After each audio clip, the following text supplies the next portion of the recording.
Hello there, it's day 8 for Challenge for the Earth, and this is Kristen Hallberg. To be poor and be without trees is to be the most starved human being in the world. To be poor and have trees is to be completely rich in ways that money can never buy. Clarissa Pinkola Estes. A couple weekends ago, my 10-year-old niece was so overcome with indignance that our Lake Crescent neighbors, my cousins, were cutting down a few trees that she marched right over with hands on her hips and gave them a well-informed lecture on how they were thoughtlessly ruining the ecosystem living in those trees. I have to admit that although I can also empathize with my cousins who are simply trying to gain a little sunlight on their beach, the incident only made me love my niece even more for her passion, her bravery to speak up for the trees, and her knowledgeable lecture.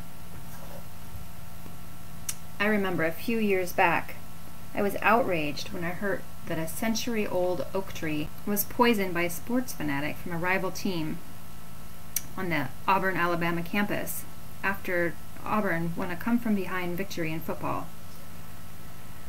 And I stood up on a mound of bulldozed earth and let out a primal scream one year when I went to run the Cougar Mountain Trail when I was still living in Issaquah, and discovered all the bulldozed trees cleared away for a housing development to go in over the top of this beautiful nature trail.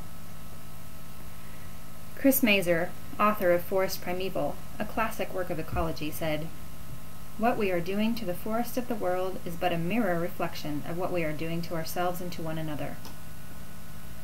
Although I'd love for us to come to some sort of peaceful resolution, I can't help but think sometimes that it's time for all of us to come together in Lord of the Rings fashion for an epic battle to save the Earth.